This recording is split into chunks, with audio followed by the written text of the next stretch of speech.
Hey guys, we're going to do trig fix your test. So the makeup test is either Wednesday or Thursday, but definitely make sure you do it before you go on break. So what it says, write the ratios. So what does ratio mean? That means a number over top of a number. So they don't want us to turn it into a decimal or anything like that. They want us to set up the ratios. So the sine of a function is opposite over hypotenuse. And we notice the reference angle here is y. So if the angle is y, this would be opposite, hypotenuse, and adjacent.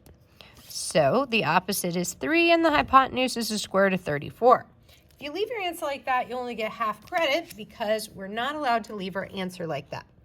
So how do we modify that? We multiply both the top and bottom by 34, the square root of 34 rather, and we leave our answer like this. Okay? Now, why? Because the square root of 34 times the square root of 44 is 34. And now we're not breaking the rules. The denominator, what's in the denominator, is not a square root. Now let's look for, how would we do the cosine? So cosine is adjacent over hypotenuse. So adjacent over hypotenuse, so that'd be 5 over the square root of 34. So kind of the same thing if we do the same trick here. There you have it. So the tangent, well, tangent is opposite over adjacent. So opposite 3, adjacent 5. All right, now let's solve for x. Now I do want to point something out. You must study. You're not going to, on the retake, no notes for the retake, unless the retake is the very first time you're taking it. So make sure you're studying to the point you're familiar and you can do this without your notes. All right, so let's look at question number 2. What is the value of x? So our reference angle here is the angle 40. So this is opposite the angle 40. And this is our hypotenuse, and this is our adjacent side.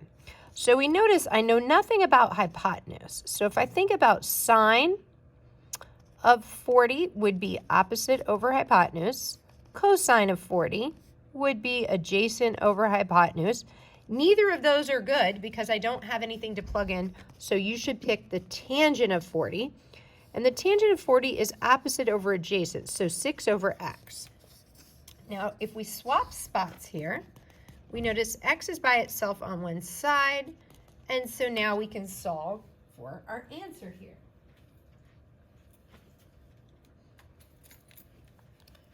So, 6 divided by 40, tangent, equal button, 7.2.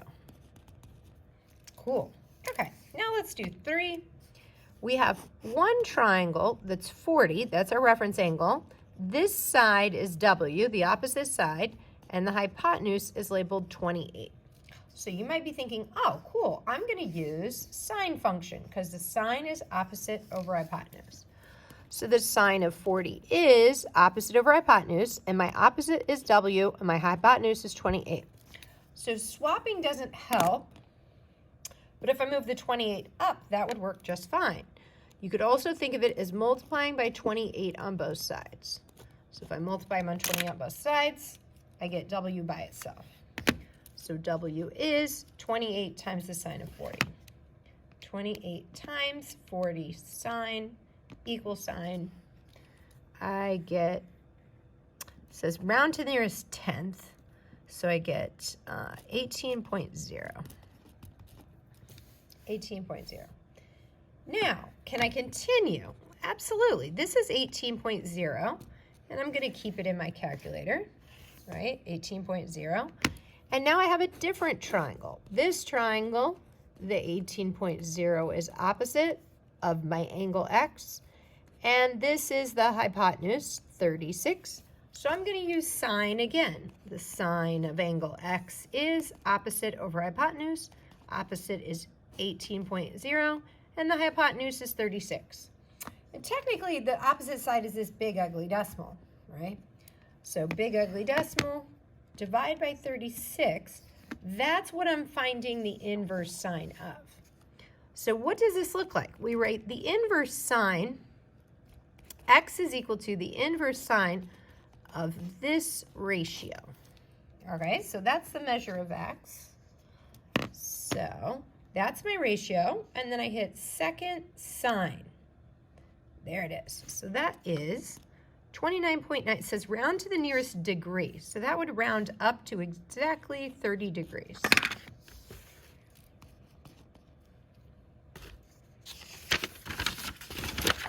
All right, so let's do some more trig. Here's my reference angle. So if I go opposite there and hypotenuse, I can't use sine because I don't have anything to plug in there. If I look at the adjacent, yeah, I'm going to use the cosine. So the cosine of angle X is adjacent 7 over hypotenuse 23. So X is equal to the inverse cosine of 7/23. So I think of this green or yellow button as the solve for the missing angle button. I'm solving for the missing angle here. So let's take a look. First, what is 7 divided by 23? Equals, that's what it is. And inverse cosine, that's my missing angle. It says round to the nearest degree. So I'm going to round that to just 72 degrees.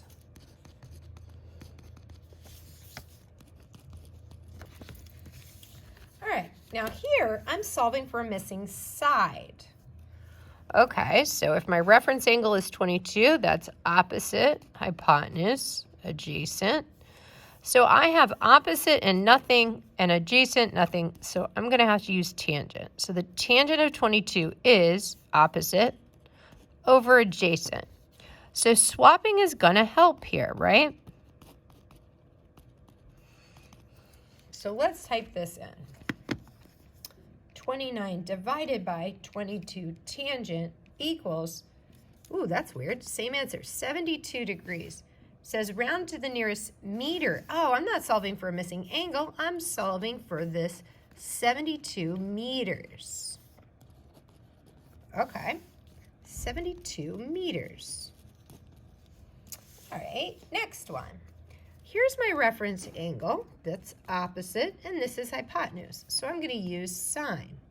The sine of 35 is opposite x over the hypotenuse, 250. So swapping won't help. I'm going to multiply both sides by 250, or you could think about moving the 250 up here off the side, right? Move it up there. So x is equal to 250 times the sine of 35. Let's type that in. 250 times 35 sine equals 143. Says to the nearest tenth, so 143.4 feet. Cool. All right. What do we got here? We got a square. So the area of a square is 425, and we know the area of a square is just base times height, so x squared. So if we take the square root of both sides, one of the sides is 4 times the square root of, or the square root of 4, the square root of 425. Okay, so this side is the square root of 425. This side's the square root of 425. So if I add up all the sides, I get a total of 4 times the square root of 425. That's how many I have. Square root of 425 plus the square root of 425.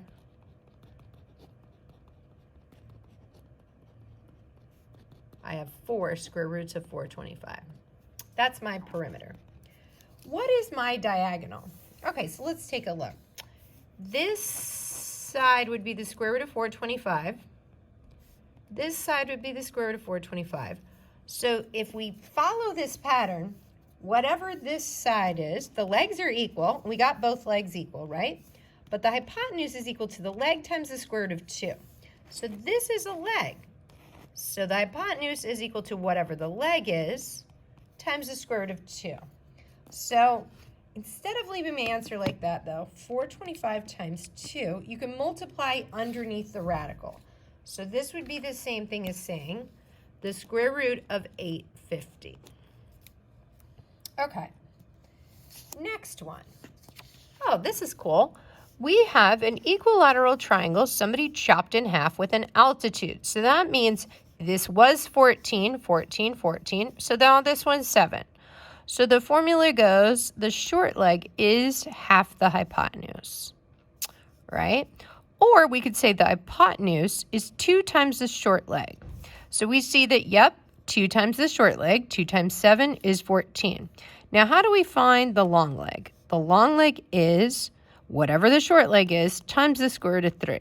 So the short leg is 7. So this has to be 7 times the square root of 3. Now let's find the perimeter. So the short leg is 7. The long leg is 7 times the square root of 3. And the hypotenuse is 14.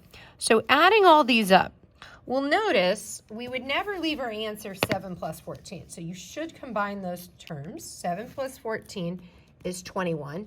And this part is not alike. So we cannot combine that term because it is not alike. So 21 plus 7 times the square root of 3.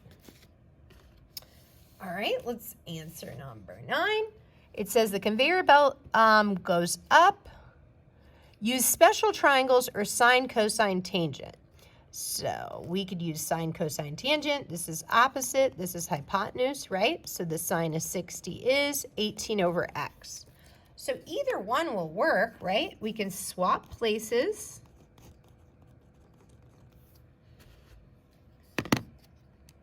And 18 divided by 60 sine, enter.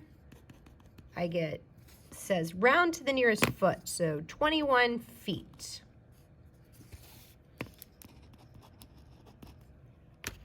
Okay, last page. It says this is 3x minus 18 and that. And the whole thing has to add up to 24. That's the length of the whole thing. So we're going to combine those to make 24. So I've got 3x and 4x, so 7x. Negative 18 minus another 14, so that's 32.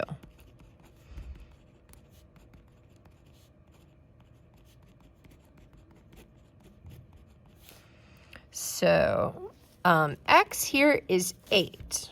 All right, now we've got to plug this back in. So if x really is 8, I get 3 times 8, which is 24, minus 18, which is 6.